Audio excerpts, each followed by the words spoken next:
The screen flickers to life, displaying a single stark verse from Genesis 4:17. Cain knew his wife, and she conceived and bore Enoch. 17 words. For 2,000 years, these words have fueled endless debates, conspiracy theories, and absolute confusion. We all know the foundational narrative: Adam and Eve, the forbidden fruit, and the tragic fallout. The garden, the serpent, and the expulsion from paradise. Then came the children. 2 sons, Cain and Abel, a jealous murder, a divine curse. The story is etched into the bedrock of history, yet it contains a fracture that has never been repaired. After the fratricide, the text shifts gears, dropping a detail that defies the established logic of the creation story. Cain flees to the land of Nod, takes a wife, and begins a family.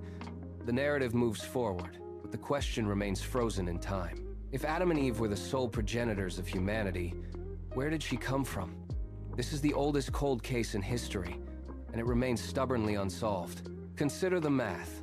The narrative provides a closed system: Adam, Eve, Cain, and Abel. That is the entire census of the early world.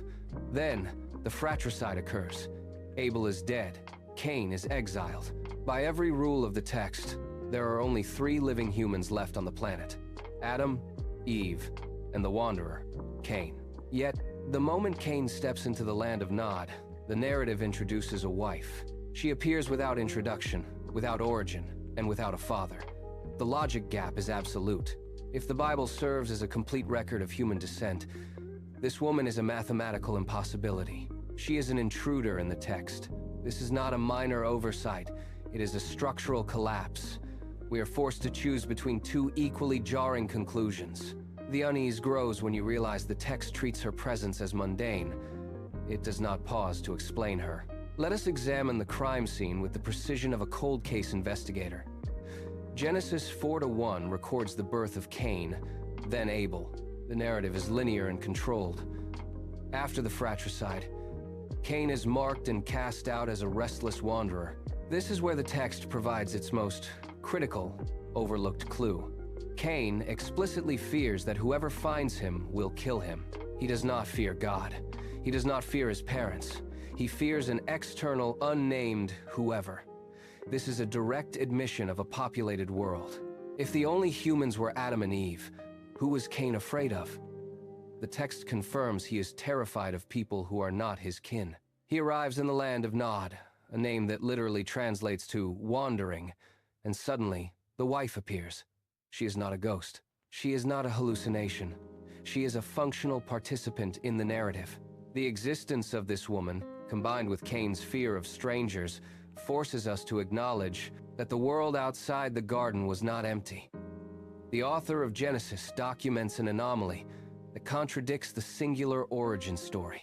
The presence of this woman in Nod forces a binary choice, and both options are deeply unsettling.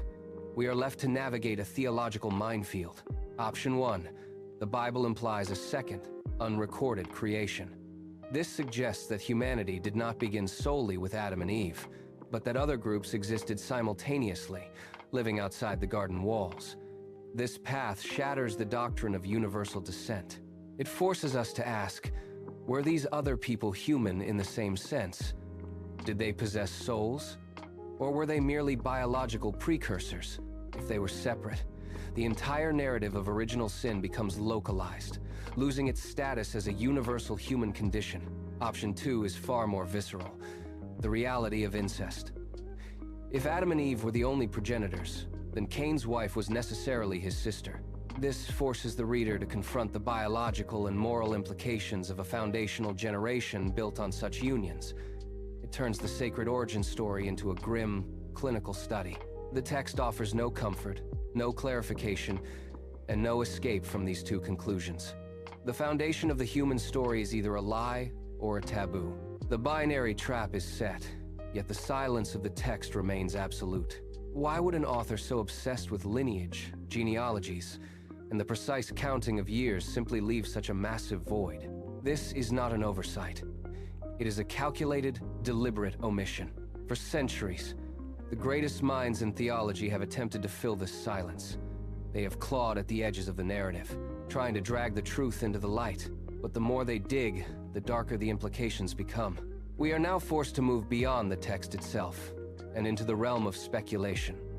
Over the centuries, three primary theories have emerged to explain the woman in Nod. Each one is more unsettling than the last. Each one forces us to abandon a piece of our understanding. The investigation into the oldest cold case in history is about to take a turn into the truly bizarre. We are looking for the truth behind a silence. We begin with the most pragmatic, yet deeply uncomfortable explanation: the sister theory. It is the path of least resistance. Genesis 5-4 explicitly states that Adam and Eve lived for centuries and had other sons and daughters. The math is simple, almost mechanical. In the early generations of humanity, the gene pool was necessarily restricted to the immediate family. Proponents of this theory argue that Cain simply married one of his unnamed sisters. It solves the biological puzzle without requiring external populations. Yet, this theory hits a wall of cold, hard silence. The Bible is a book obsessed with names. It tracks every generation with obsessive detail. Why then, in a text that records the names of obscure descendants, is she left nameless? This is not a minor detail. It is a deafening void. The absence of her name feels intentional, a deliberate erasure that turns a potential historical fact into a haunting mystery. She remains a ghost in the genealogy, a figure defined only by her relationship to a murderer. The math works, but the silence remains. If the sister theory is a cold, clinical solution, the second theory is a theological explosion. We call it the pre-Adamite hypothesis. It forces us to look at the opening chapters of Genesis not as a single, linear account, but as two distinct, colliding events. Genesis 1:27 describes a general creation of mankind, a broad stroke of humanity brought into existence. But Genesis 2 narrows the lens, focusing exclusively on the specific, chosen lineage of Adam and Eve. Under this lens, the world outside the garden was not empty. It was populated. When Cain fled to the land of Nod, he was not wandering into a void. He was walking into a pre-existing society of humans who had been there all along. This solves the biological puzzle of his wife instantly, but it triggers a catastrophic crisis for traditional doctrine. If these people existed before Adam, were they created in the image of God? Did they possess souls? The church spent centuries fighting this idea, viewing it as a direct threat to the concept of universal human descent. We turn now to the third theory, the most provocative and unsettling of them all: the cover-up. This is not a theory found in standard theology, but one whispered through the cracks of history in ancient Gnostic texts. It centers on a name that has haunted the margins of creation for millennia: Lilith. Legend paints her as Adam's first wife. This theory posits that Cain's wife was not a sister or a random stranger, but a descendant of Lilith's own line. It suggests a parallel, perhaps demonic, human race existing in the shadows of the biblical narrative. Proponents argue that the authors of Genesis deliberately suppressed this history to maintain a clean, singular lineage. While scholars dismiss it as pure urban legend, the idea persists with a stubborn, magnetic force. It is the ultimate conspiracy of the ancient world, a narrative fracture that suggests the story we were told is only half the truth. Why has no one solved this? We search for answers in the wrong place.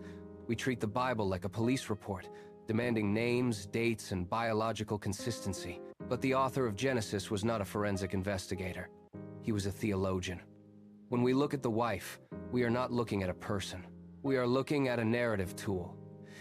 She is a bridge, a structural necessity designed to move the story from the fratricide of Cain to the eventual lineage of Enoch and the survival of the human race through Noah. She exists only to fulfill the requirement of the plot. The silence of the text is not an oversight. It is a feature. It forces us to confront the fact that ancient sacred writing operates on a different frequency than modern history.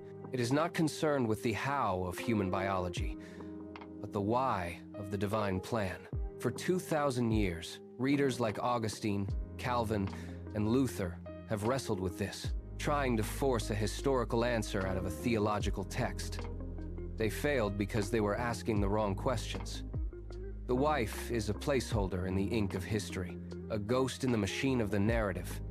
She is the ultimate proof that the Bible is not a closed system of facts, but a living, breathing account.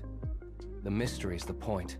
Was she a sister, a pre-existing human, or a shadow from a forbidden lineage? We will never know. The ink has dried, the witnesses are dust, and the silence of the text remains absolute. This is not a failure of research. It is the nature of the mystery itself. Some questions are not meant to be answered, but to be carried through the ages, sparking debate and wonder in every generation. We are left with the oldest cold case in history, a puzzle that defies time and logic.